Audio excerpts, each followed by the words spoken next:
अपने हक के लिए बोलना सीख लिया मैंने। तो उसे अपने सामने चलता फिरता देख, उसके धोखा देने की अजियत सह गया हूँ। वो भी मैं तब मेरे बारे में सोचेंगे जब बांध चलने लगी है तुम्हारी। देखने की तकलीफ भी बर्दाश्त कर लो। अनाइजा का ख्याल उनके दिल से निकल जाए। तुमसे पूछूंगी।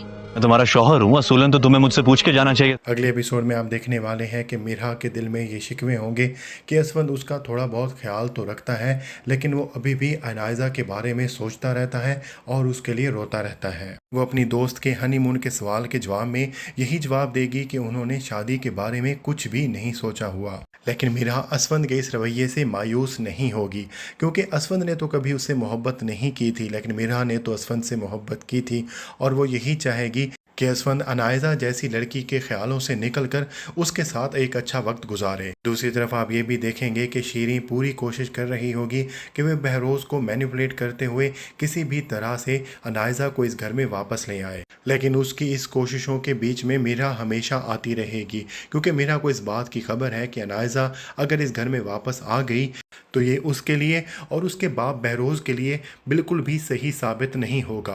इसलिए वो मिरहा जो पहले शीरी की जली कटी बातें सुन लेती थी, अब वो अपनी सौतेली माँ को अच्छी खासी बातें सुनाने वाली है। और शीरी को भी अंदाज़ा होने वाला है कि पहले तो वो मिरहा का कोई वली वारिस ही नहीं समझती थी, लेकिन अब उसका बाप बहरोज़ और असफंद दोनों उसके पीछे खड़े हैं। दूसरी तरफ ये भी दिखाया जाएगा कि अनाइजा की बदतमीज़ियाँ थमने का नाम नहीं लेंगी और शारिक बहुत मजबूरी में उसे बर्दाश्त कर रहा होगा, सिर्फ़ और सिर्फ इसलिए ताकि किसी भी तरह से गाड़ी या अपार्टमेंट में से कोई भी चीज़ उसके हाथ लग सके। लेकिन जैसे जैसे वक्त गुजरता जाएगा उसका सब्र भी ख़त्म होता जाएगा, क्योंकि अनाइजा का रवैया ऐसा होगा कि उसका बाप बहरोज़ उसे अपनाने के लिए तैयार नहीं होगा और इस असना में शीरी जितनी भी कोशिशें करेगी वो सारी बेसूद साबित होने वाली है। लेकिन आगे चलकर बहरोज़ को हार्ट अटैक होने वाला है और इसी चीज़ का बहाना बनाकर शीरी अनाइजा को इस घर में वापस ले आएगी। ना सिर्फ अनाइजा को बल्कि शारे को भी इस घर में वापस ले आएगी और जो भी इसके खिलाफ बोलने की कोशिश करेगा वो यही जवाब देगी